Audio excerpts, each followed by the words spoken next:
Hello chess lovers, I have a very beautiful game for you played by Polish chess master David Janowski.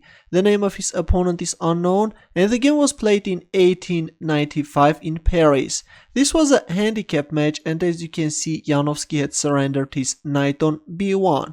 Now let's have a look how the game went on. Janowski started with e4 and e5 by black, f4, king's gambit. E takes f4, king's gambit accepted, knight f3, g5. Actually, this is one of the best lines against king's gambit. Bishop c4, g4. Now the knight on f3 is hanging, but Janowski castles kingside, sacrificing the knight. G takes f3, and already white is down 2 knights. Queen takes f3. White sacrificed a piece for a rapid development and a quick attack. Still, there is no piece developed by black. We see queen f6 protecting the pawn on f4 square. Of course, the exchange of queens won't favor white. That's why we see e5 sacrificing the e-pawn as well in order to open up the e-file. Queen takes e5 and d3. Well, instead of playing d3, usually white is even sacrificing the bishop on f7 and then playing d4. But as this was a handicap match, already white is down 2 knights. Janowski chose a safer line. He played d3, coming after the pawn on f4, bishop h6 and bishop d2. The bishop is coming on c3 square and also opening up the rook's path. Knight e7, bishop c3, queen c5 check, king h1 and black castles kingside. Rook e1, d5, opening up the bishop's diagonal, at the same time attacking the bishop on c4. But Janowski is not even going to move away his bishop. He played queen h5, pinning the pawn on d5 square. f6, well, actually it's hard to understand what black had in mind when playing f6, but anyways, Janowski now goes for another beautiful tactical shot. Rook takes e7, removing the knight and coming after the pawn on d5. Queen takes e7, bishop takes d5 check, king g7 in order to protect the bishop on h6. Rook e1, queen c5 and rook e5. Well, actually this rook sacrifice looks very impressive, but actually rook e8 is stronger.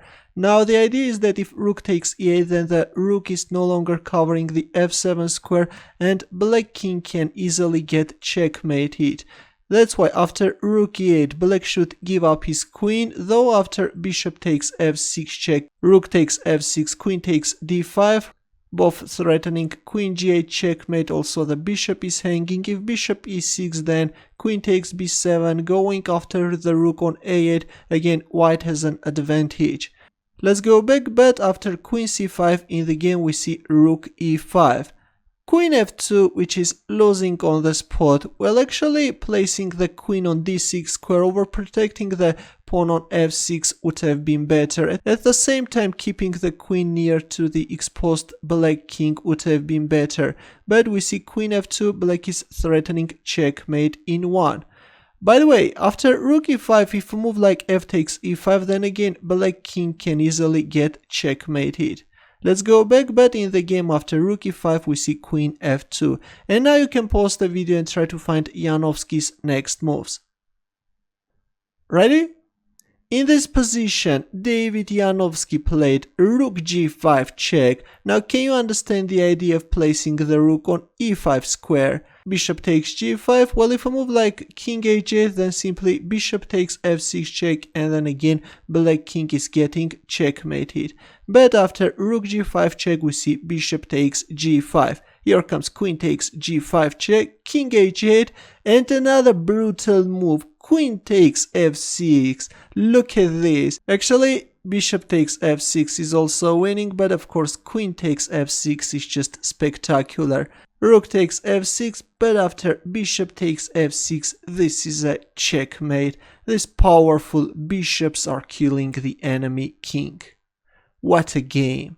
Janowski started the game without a knight, then sacrificed another knight, then a rook, a queen, and finally we see this mind-blowing checkmate on the board.